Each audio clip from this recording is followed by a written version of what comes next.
Assalamualaikum warahmatullahi wabarakatuh. Innal hamdalillah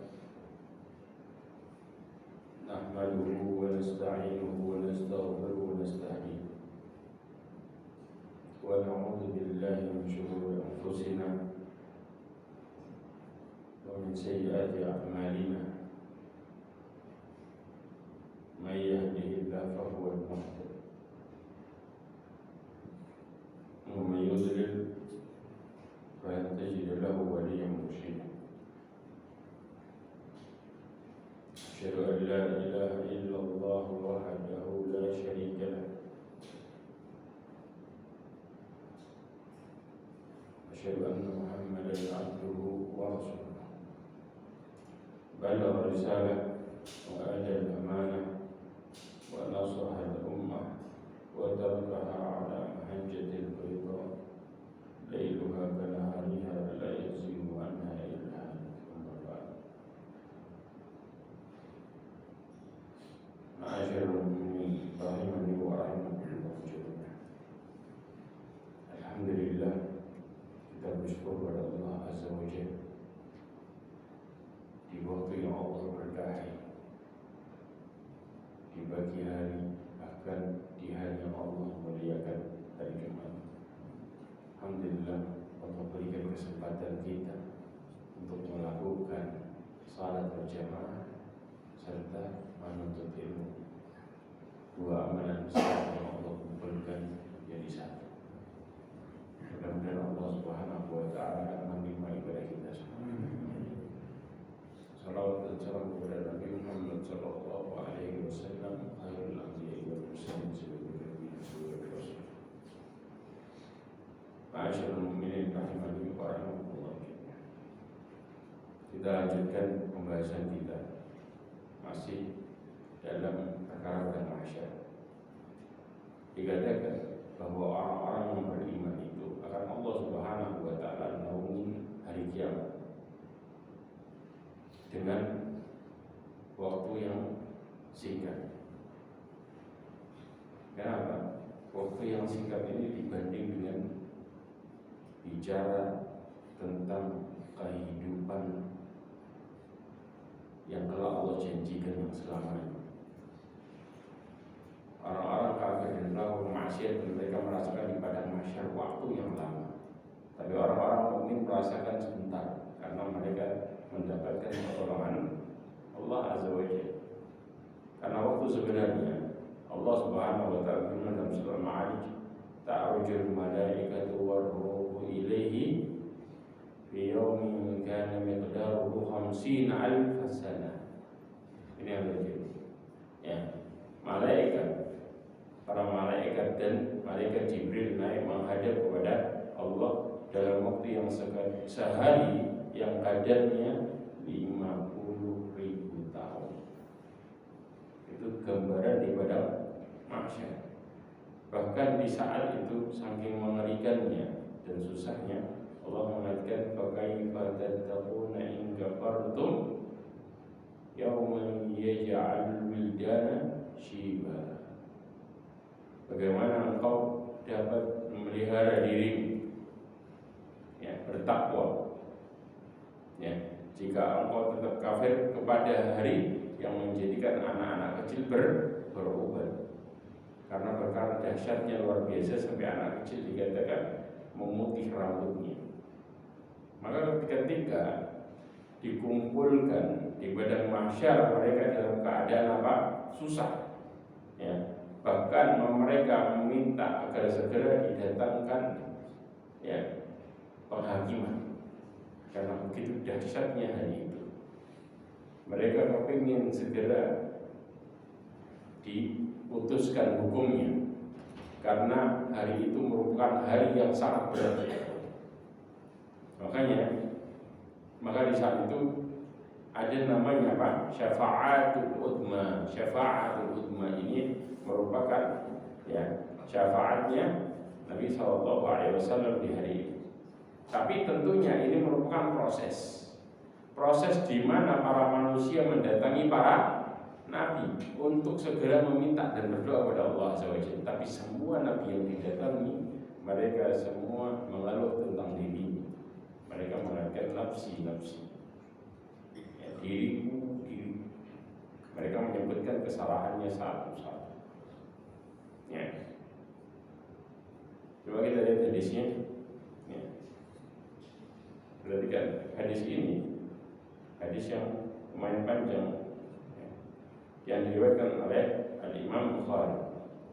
Coba disebutkan. Ya. Ana sayyidun nas yaumal qiyamah. Rasulullah menjelaskan bahwa saya adalah pemimpin para manusia di hari kiamat kelak, yang dimaksud di padang mahsyar. Wa hal tadruna mimma dzalik? Ya, kalian tahu enggak tentang apa itu semua? Maka Rasul menjelaskan, ya jama'allahu an-nasa al-awwalin wal akhirin fi sha'idin wahid. Allah Subhanahu wa taala mengumpulkan manusia dari yang pertama kali sampai yang terakhir fi sha'idin wahid, dalam satu tempat. Ya, dari dalam satu lapangan. Kenapa?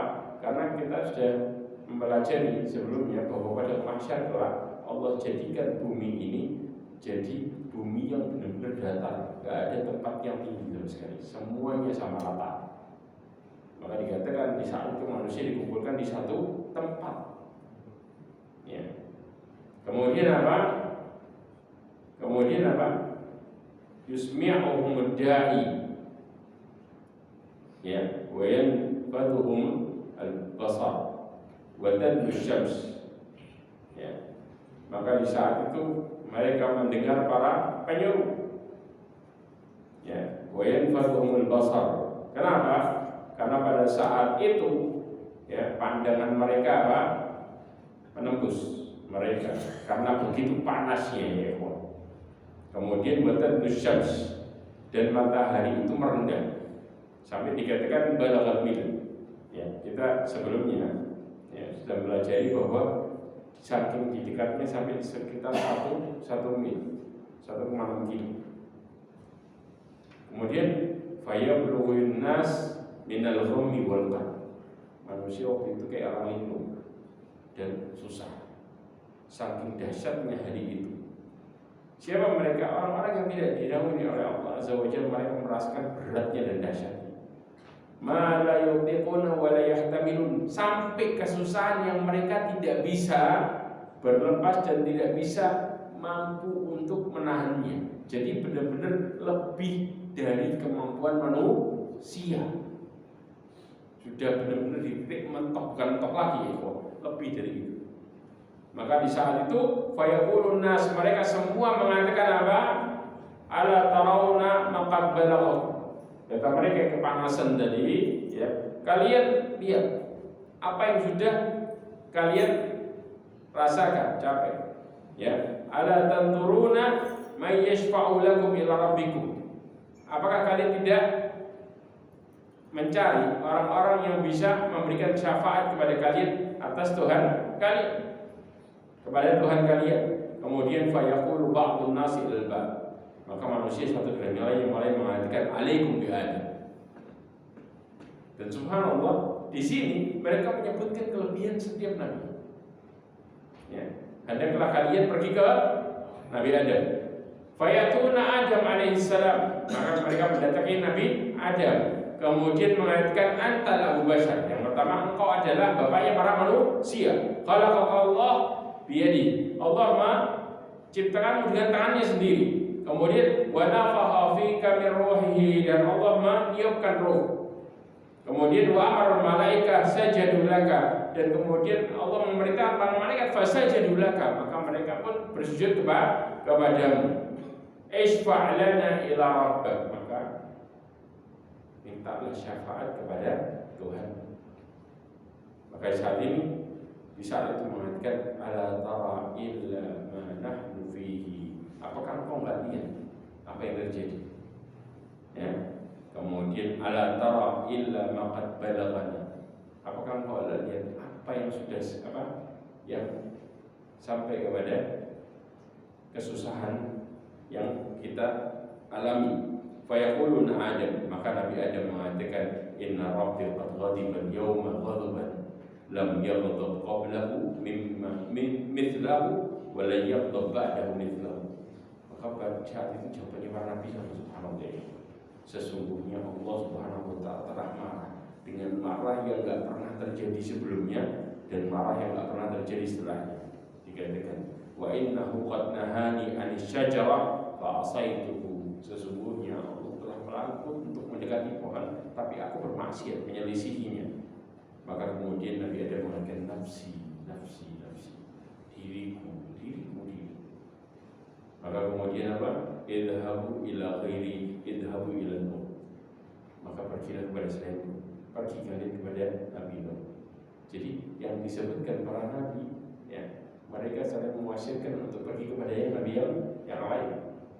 Ketika mereka pergi kepada Nabi Nuh, maka mereka mengatakan, ya Nuh, inna anta awwal rusul. Wahai Nuh, sesungguhnya engkau adalah utusan Allah yang pertama. Dan Nabi Adam siapa? Nabi Adam itu manusia pertama. Tapi kalau utusan yang Allah utus di muka bumi, Nabi apa Rasul adalah Nabi Nuh, ya, bukan Nabi Adam. Ya. Kemudian dikatakan kepada Nabi Nuh,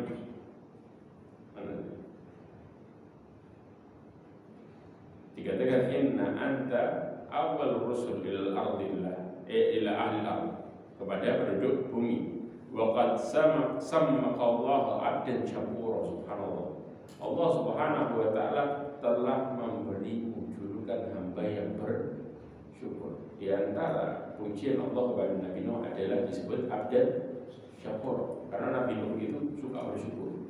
Sebelum makan bersyukur, setelahnya bersyukur. Jadi setiap saat Nabi Nuh bersyukur. Kemudian isfa'lana ila rabbik, maka berikanlah syafaat kami kepada Tuhan. Ala tawa'im ila ma nahnu fihi. Allah lihat kita apa yang terjadi. Kemudian fayaqula inna rabbi azza wa jalla wa qad ghadaba ghadban lam yaghdab qablahu mithlahu wa la yaghdab ba'dahu mithlahu. Dikatakan bahwa Allah Subhanahu wa taala, apakah enggak tahu, Allah telah marah yang enggak pernah marah sebelumnya dan enggak akan marah setelahnya dengan marah yang luar biasa. Wa innahu qad kanat li da'watun da'awtuha ala qaumi. Sesungguhnya aku pernah berdoa, aku berdoa kebinasaan atas kaum, kata Nabi. Ya. Kemudian maka Nabi Nuh mengatakan nafsi, nafsi, nafsi, diriku. Maka pergilah kepada selainku. Maka pergi kepada Nabi Ibrahim. Maka mereka mendatangi Nabi Ibrahim mengatakan anta Nabi Allah wa khalilu min ahli al-ard. Engkau adalah Nabi Allah dan juga kekasih. Ya. Isfa'lana ila rabbik, maka berikanlah syafaat kami kepada Tuhanmu, ala tara illa ma nahnu fihi.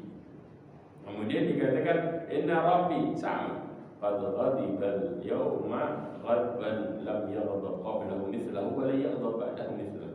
Apakah engkau enggak tahu bahwa sesungguhnya Tuhanku yang telah marah kepadaku yang enggak pernah terjadi sebelumnya dan enggak akan pernah terjadi setelahnya. Maka dikatakan sesungguhnya aku telah berdusta.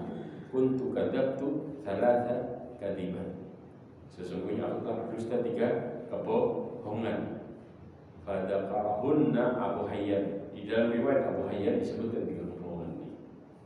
Di antaranya apa ya? Kebohongannya Nabi Ibrahim disebut bohong, padahal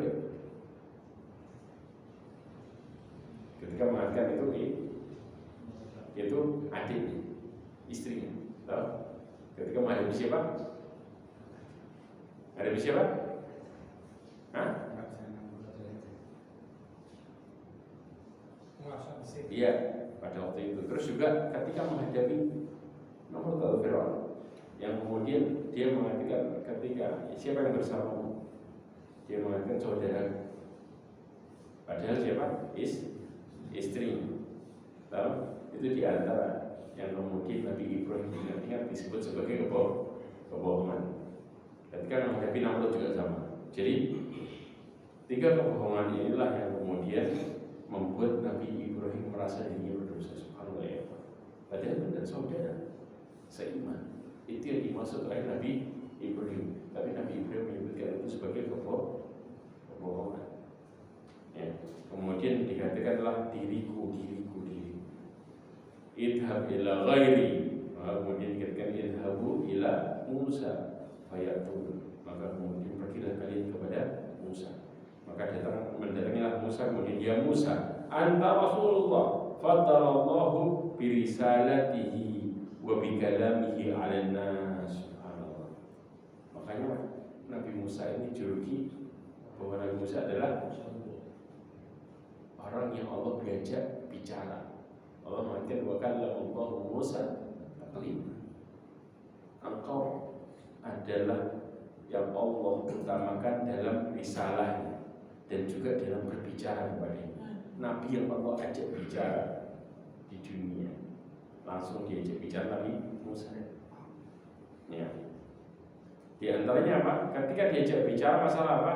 Ketika Nabi Musa ingin melihat Allah secara langsung. Paham ya di sini? Dan ini ya ikhwah yang ditentang oleh para orang yang menentang asma dan sifat Allah Azza wa Jalla. Allah tidak ajak Nabi Musa berbicara langsung. Itu yang mereka tentang. Ya. Kemudian isfa'lana ila rabbak, maka berikanlah syafaat kami kepada Tuhan. Ala tara illa ma nahnu fiha. Kamu lihat kondisi kami. Inna rabbi qad ghadiba ghadaban lam yaghdab qablahu mithlahu wa la yaghdab ba'dahu mithlahu. Dikatakan inna rabbi in wa inni qad qataltu nafsan lam umar biqatliha. Siapa yang dibunuh? Sesungguhnya aku telah membunuh seseorang yang aku tidak diperintahkan untuk bunuh. Padahal Nabi Musa melakukannya tidak sengaja. Gara-gara apa? Gara-gara dia membunuh orang. Dia budi. Maka Nabi Musa memberikan pelajaran bahwa kazah Musa, saking Nabi Musa kuat itu sekali pun bisa bunuh.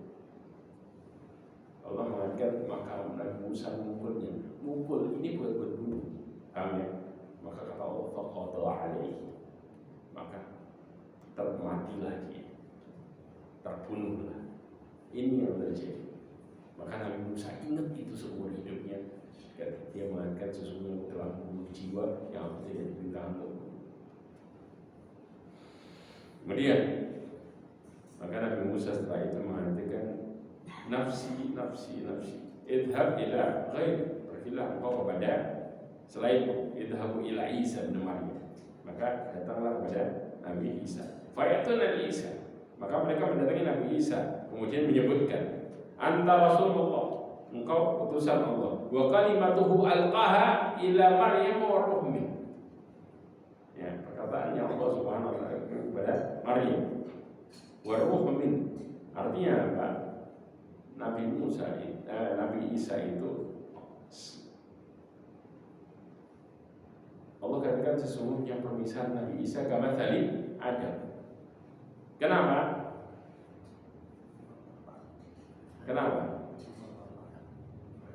Tanpa bapak. Paham ya? Nabi Adam. Nah, itu dia. Makanya Allah Subhanahu wa taala katakan ini. Kenapa? Allah tiupkan sama-sama roh ke dalamnya. Artinya apa? Mereka lahir bukan dengan proses yang normalnya. Ya, kalau diistilahkan tidak pakai apa namanya? Seorang bapak langsung dari muncul di janin. Ya. Kemudian juga disebutkan lagi kelebihannya. Ya. Kemudian wakallam tanas fil mahdi sabiyyan. Engkau berbicara kepada manusia pada waktu bayi. Paham ya? Kemudian isfa'lana ila rabbika ala tara ila ma nahnu fihi, maka mintalah syafaat bagi kami untuk kepada Tuhan. Kemudian maka Nabi Isa mengatakan sama, sesungguhnya Tuhanku telah marah kepadaku dengan murka yang belum pernah terjadi dan tidak akan pernah terjadi setelahnya. Ya. Maka kemudian Nabi Isa mengatakan, kemudian di saat itu Nabi Isa tidak menyebutkan dosanya, belum menyebutkan dosanya. Lam yadkur dzanban, tidak menyebutkan dosa. Kenapa? Allah tarik Nabi Isa. Ya. Kemudian dia mengatakan diriku. Pergilah kepada selainku, maka terakhir dikatakan idhab ila Muhammad. Baru di sini ya Pak. Ketika mereka mendatangi Rasulullah SAW mengatakan ya Muhammad, anta Rasulullah wa khatamul anbiya, engkau Rasulullah dan engkau adalah penutup para nabi. Qad ghafarallahu laka ma taqaddama min dhanbika wa ma ta'akhkhar. Allah telah mengampuni dosamu yang dulu dan yang setelahnya. Artinya apa? Diberikan sifat maksum. Kemudian setelah itu ya maksum di sini adalah diampuni seluruh dosanya. Kemudian akhirnya apa yang terjadi? Setelah itu Rasulullah SAW tariqa fa'ati tahtal ash, maka kemudian datang di bawah ash, kemudian fa'aqa'u sajid li Rabbi Azza wa Jalla. Kemudian Nabi Rasulullah SAW bersujud. Ya, thumma yaftahullahu alayya min mahamidi wa husni al-thana alayhi syai'an lam yaftah ala ahadin qabli. Maka subhanallah ya ikhwan, setelah Rasulullah SAW bersujud, kemudian Allah Subhanahu wa ta'ala membukakan atasku ya mahamidnya ya pujian ya. Kemudian Allah Subhanahu wa ta'ala husnul tsana, memuji atasnya yang belum pernah Allah buka sebelumnya atasku. Kemudian dikatakan ya Muhammad i'rfa ra'sak sal tu'ta, angkatlah kepalamu maka kemudian mintalah engkau akan diberikan. Washfa' tushaffa farfa' ra'si, dan berikan sampaikanlah syafaat, engkau akan diberikan syafaat itu. Ya, maka kemudian aku mengangkat kepalaku, fa aqulu ummati ya Rabb, ummati ya Rabb, ummati ya Rabb, umatku ya Allah, umatku ya Allah, umatku ya Allah. Maka setelah itu dikatakan ya Muhammad adkhil min ummatika man la hisaban alaihim min babil aiman min abwabil jannah. Masukkanlah bagi umatmu ya yang tidak ada hisab.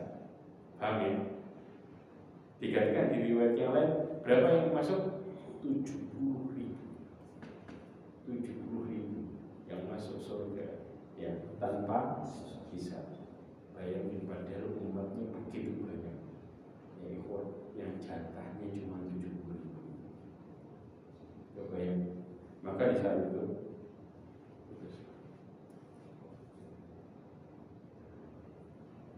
kemudian di saat itu ya syuraka nas fi ma siwa dzalik. Setelah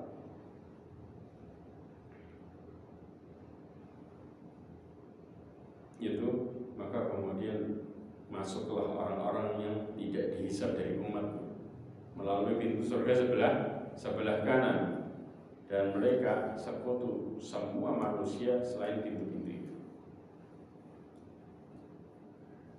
Bentar.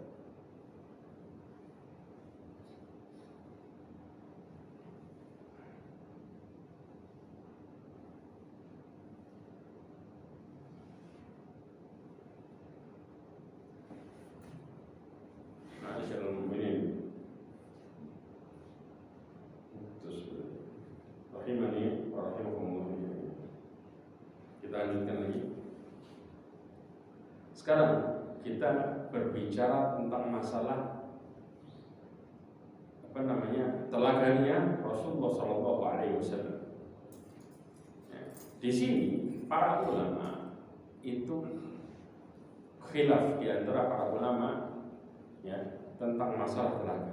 Sebelum kita bicara masalah telaga, di saat itu ya di syafaatul ummah tatkala Nabi sallallahu alaihi wasallam meminta syafaat kepada Allah Azza wa Jalla, ya, dalam posisi di awal para ulama mengatakan, ya, seseorang mengangkat kan ke tempat yang mulia, yaitu pada syafaatul ummah para nabi. Di saat itu para nabi berarti kan tidak percaya terhadap dirinya, tapi ketika sampai kepada Rasulullah SAW, maka syafaat itu Allah berikan dan persidangan dimulai.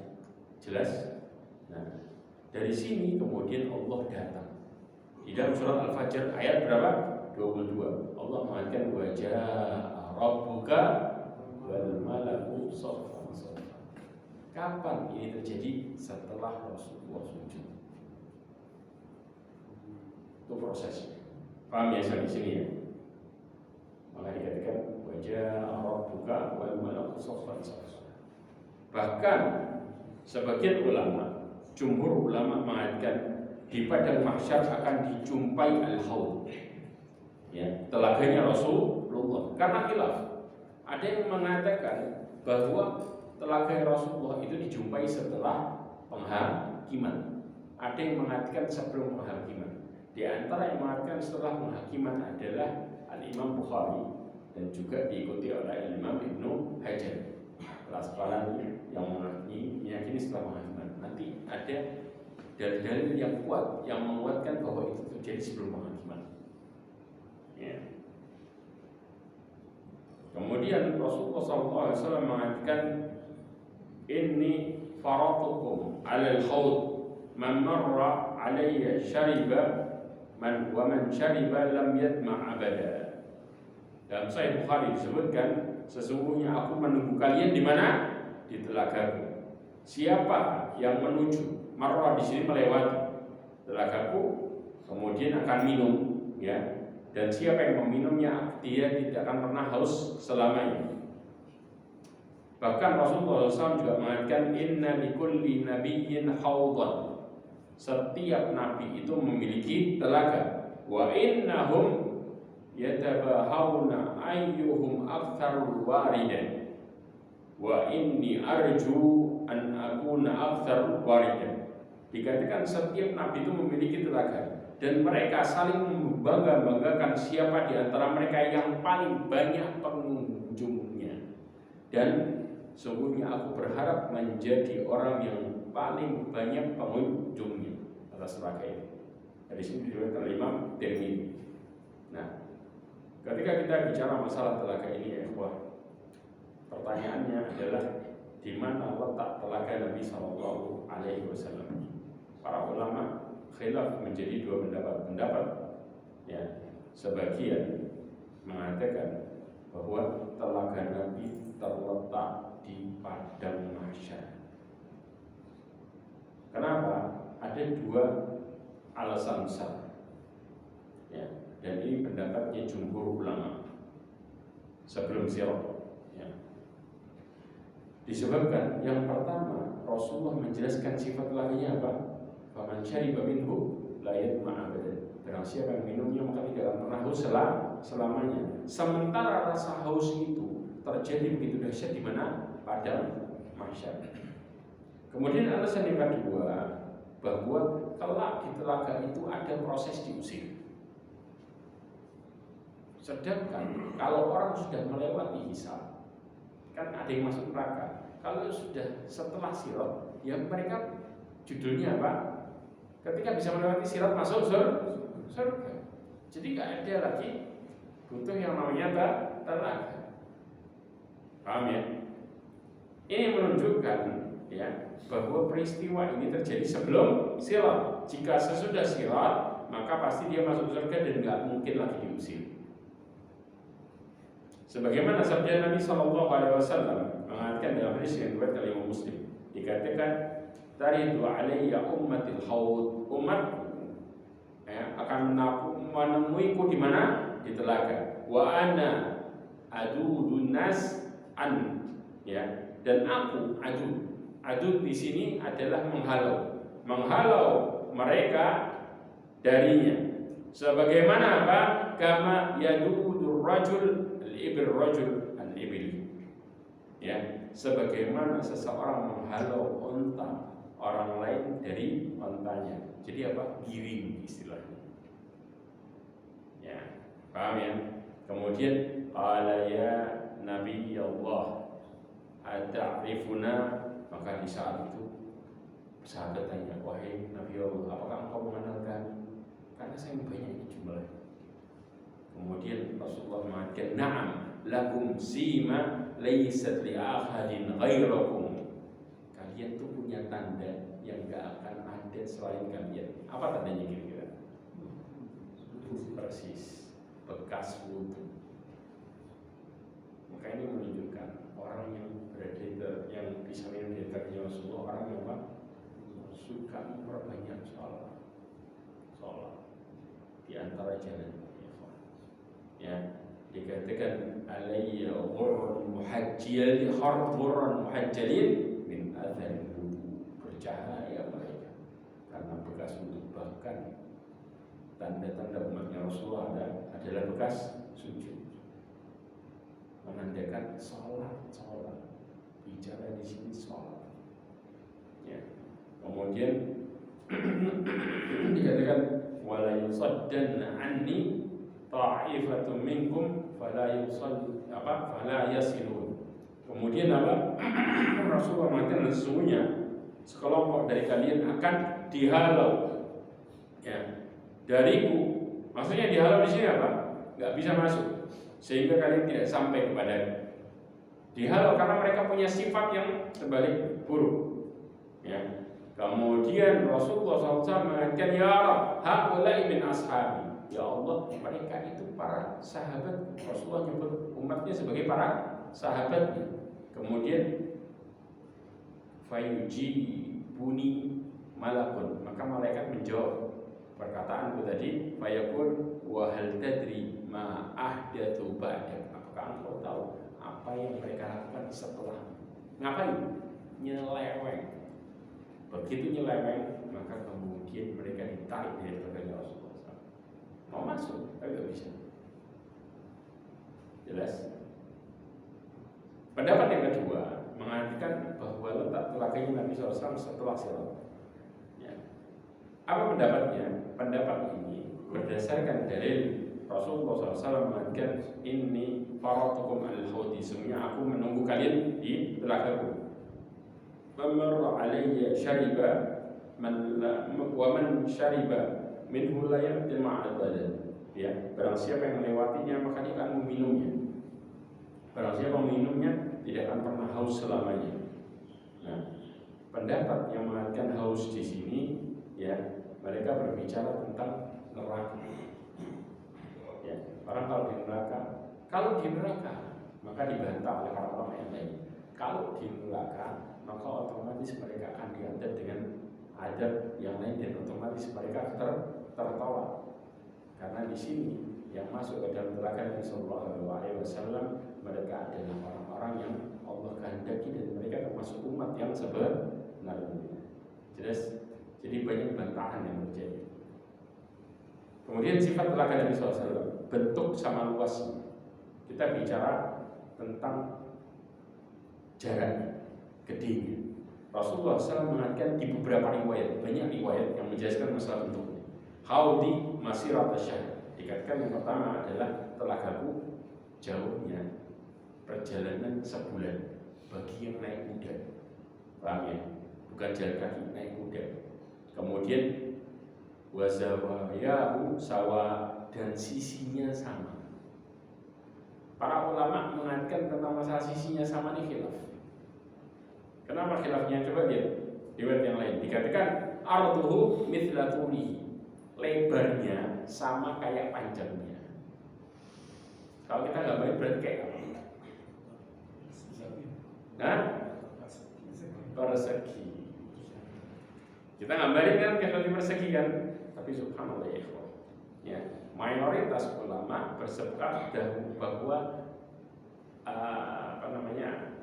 modelnya telaganya Rasulullah itu persegi. Tapi Syekh Muhammad bin Shalih Al-Utsaimin mengatakan bahwa telaganya Rasulullah itu bulat. Kenapa bulat? Karena dikatakan setiap sisinya panjang sama lebarnya sama. Bulat kan gitu kan? Ini khilaf. Jadi ini yang membuat kemudian jadi khilaf. Model jaraknya, kita bicara jaraknya. Ardu, kata Rasulullah SAW di riwayat Muslim dikatakan arduhu mithla tulihi. Lebarnya kayak panjangnya. Ma baina Oman ila Ailah, antara Oman kepada Ailah. Ailah di mana? Ailah di mana? Masya Allah. Dekat ya. Ailah itu daerah Saudi dari pinggir. Anda bisa bayangkan. Tapi riwayatnya itu riwayat yang berbeda-beda. Sebetulnya Rasulullah SAW. Makanya para ulama mulai kemudian dengan gambaran yang berbeda juga. Dikatakan di riwayat yang lain, qadru haudi kama baina Ailah wa San'a min al-Yaman. Bayangin, luasnya telagaku kayak Ailah kepada Ailah, kemudian San'a ke Yaman, di Yaman. Paham ya? Dikatakan Taibah adalah apa? Dari Ailah kepada Aman. Paham ya? Kemudian di riwayat yang lain lagi dikatakan kama bainal Madinah wa San'a, antara Madinah dengan San'a. Padahal kalau antum tahu daerah Ailah itu daerah bagian utaranya, ya Ailah itu bagian utaranya Madinah. Ya, sedangkan San'a itu negeri selatannya Jazirah. Itu bisa bayangin, utara ke selatan. Selanjutnya disebutkan lagi di riwayat yang lain kama baina Aden ila Oman, sebagaimana dari Aden ke Oman. Berarti jaraknya sama apa beda? Beda. Maka di sini para ulama terbagi menjadi dua pendapat. Pendapat yang pertama, bahwa Rasulullah SAW mengabarkan dengan ukuran hanya sekedar pendekatan. Kenapa? Karena ketika bicara dengan orang Yaman disebutkan dari Yaman ke Ailah. Ya. Kemudian kalau bicara kepada orang Syam, maka disebutkan dari Ailah ke San'a. Ya. Maka ini supaya mempermudah. Padahal aslinya tenaga Rasulullah sangat luas. Tapi kayaknya yang mendapati adalah pendapat yang kedua. Pendapat yang kedua ini merupakan jarak sesungguhnya. Akan tetapi kemudian Rasulullah SAW ya dikabarkan setelahnya Allah memperluas telaganya. Jadi jarak awalnya itu Rasulullah ngabarin aslinya. Setelah itu Allah memperluas. Makanya Rasulullah di riwayat yang lain mengatakan wa'ausa lebih luas. Jelas? Makanya ini pendapat yang mendekati yang lebih benar. Hadis riwayat Imam Ahmad. Kemudian cangkirnya sebanyak apa? Masyhur cangkir. Sebanyak bintang di langit saya. Disebutkan dalam riwayat Bukhari, aniyatuhu ka'adadin nujum. Cangkirnya sebanyak bintang di langit. Ya. Kemudian yang ketiga adalah sifat airnya. Airnya ini Rasulullah sebutkan dari mulai warna, rasa, bau. Subhanallah. Disebutkan ma'uhu abyad minal warq. Di riwayat yang lain asyaddu bayadan minal laban. Airnya itu lebih putih daripada perak. Warq ini perak. Amin. Perak itu gimana putihnya? Tahu kan? Mengkilat. Ya. Kemudian di riwayat yang lain lebih putih daripada susu. Intinya gambaran putih. Rasulullah menjelaskan. Ya, hadisnya sama-sama riwayat Muslim. Bahkan dikatakan, ya, di riwayat yang lain lagi dikatakan asyaddu bayadan minal thalj, lebih putih daripada salju es. Ya. Kalau disifati intinya putih satu. Yang kedua bicara rasa, ahla minal asl. Ya. Bilaban, lebih putih, lebih manis daripada madu campur susu. Bayangin, sudah madu campur susu lagi. Ini lebih manis dari itu. Ya. Hadis riwayat Muslim. Kemudian dikatakan wariyul thayyib ya minal misk, baunya itu bau yang wangi ya, lebih wangi daripada atyab minal misk, lebih wangi daripada minyak misik ya. Nah, sifat dari semua ini kemudian sumbernya dari mana kira-kira? Diriwayatkan di dalam tafsir Ibnu Katsir dan juga Rasulullah SAW meriwayatkan dari hadis-hadis yang ada, disebutkan telaga Rasulullah sumbernya adalah bersumber dari air surga. Yang dimaksud dengan telaga Al-Kautsar itu tadi ya. Maka Rasulullah mengatakan yashkhab fihi mizaban minal jannah, telaga ada 2 saluran air yang bersumber dari mizaban ya, saluran yang bersumber dari surga. Nah, bahkan dikatakan sumbernya itu punya warna. Subhanallah ya. Dikatakan ya yahuttu fihi mizaban ya yamuddanihi minal jannah ahaduhuma min dhahab wal akhar min warq. Dikatakan bahwa di dalamnya ada 2 saluran yang memancar air dari surga yang deras. Kemudian jalur yang pertama, saluran yang satu terbuat dari emas, yang satu terbuat dari perak. Ini sumbernya telaganya Rasulullah SAW. Dan orang yang pertama kali masuk surga, yang minum siapa? Yang pertama kali minum, yang mampir pertama siapa? Hah? Siapa kira-kira? Ada yang tahu? Abu Bakar. Bukan Abu Bakar.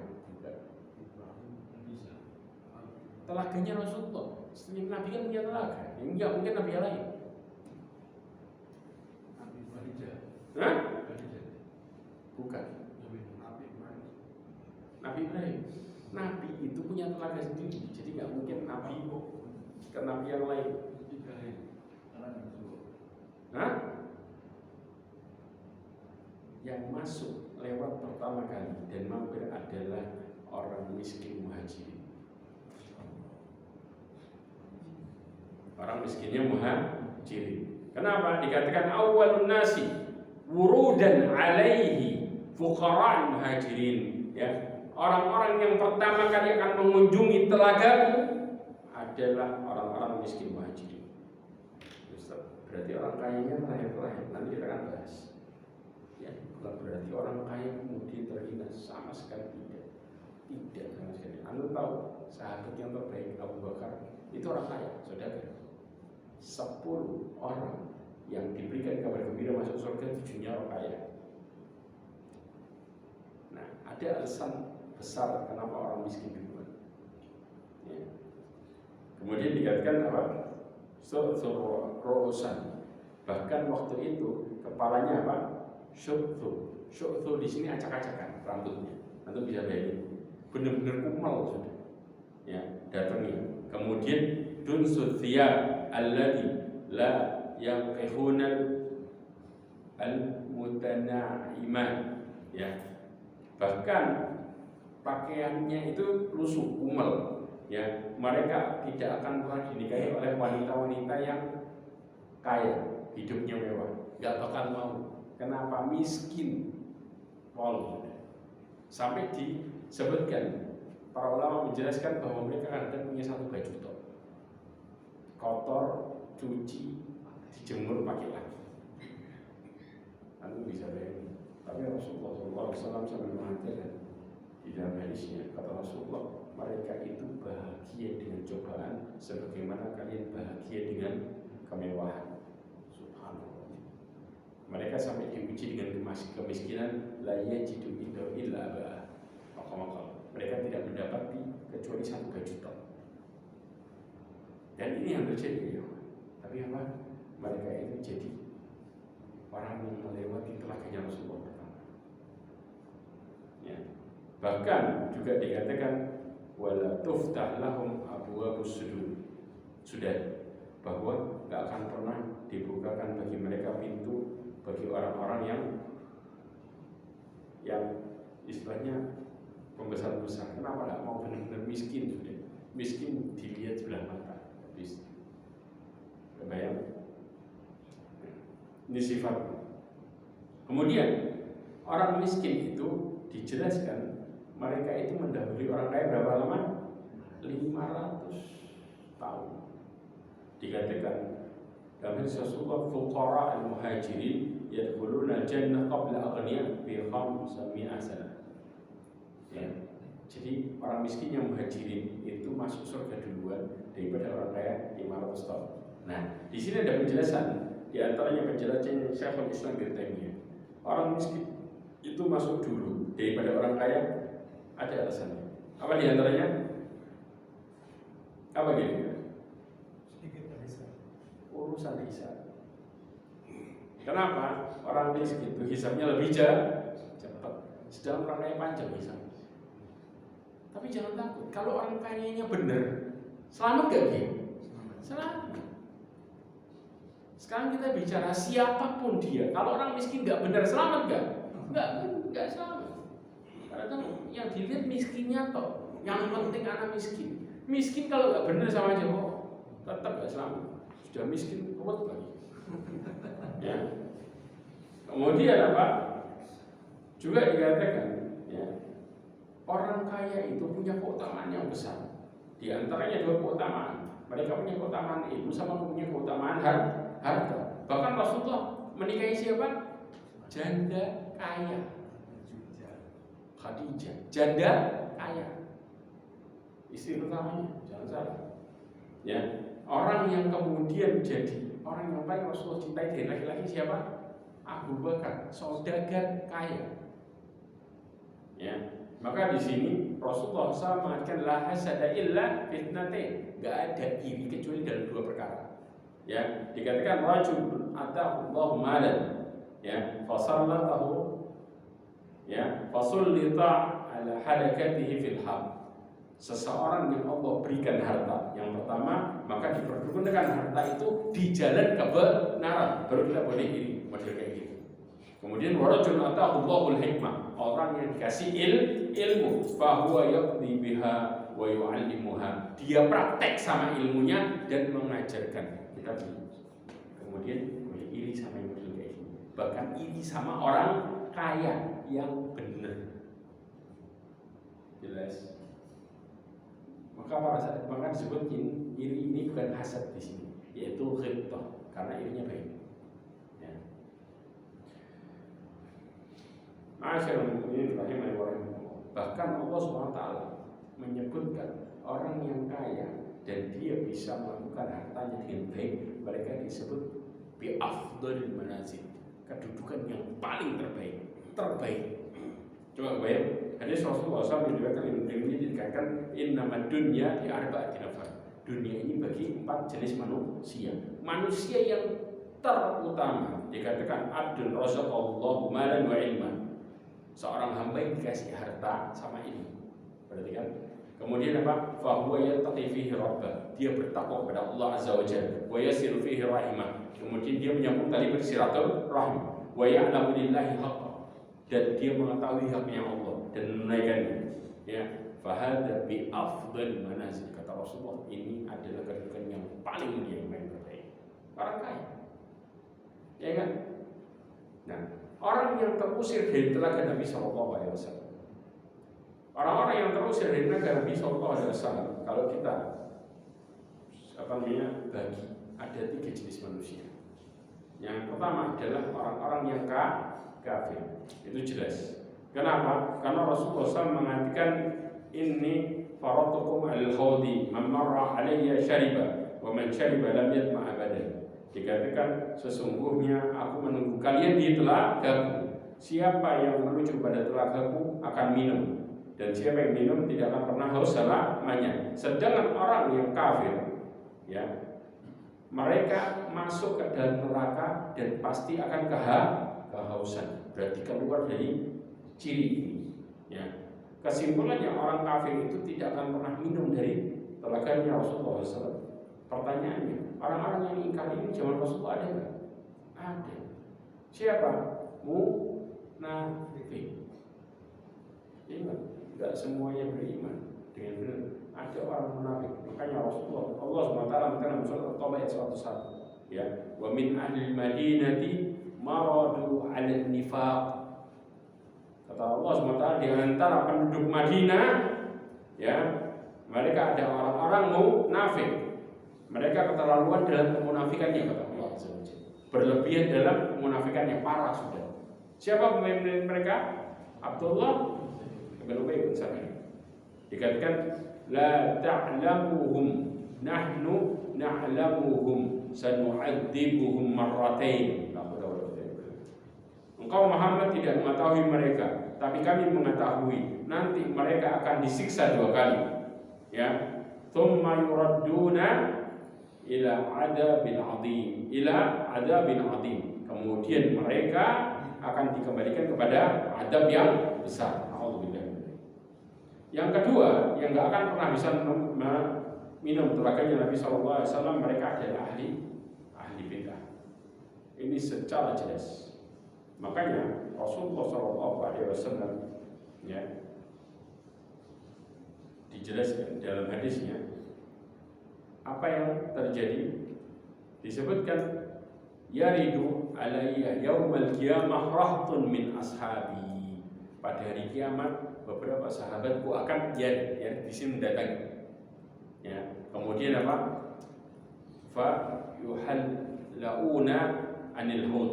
Maka kemudian mereka disingkirkan dari telaga. Fa aqul ya rabbi ashabi, ya Allah itu sahabat. Maka kemudian dikatakan innaka la ilma laka bima ahdatsu ba'dak. Engkau tidak mengetahui apa yang mereka lakukan setelahmu.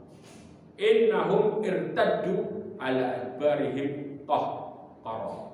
Dikatakan sesungguhnya mereka irtaddu itu apa? Berbalik. Murtad tahu? Putar balik. Ya, atas punggung mereka. Artinya mereka menyelisihi Rasulullah SAW.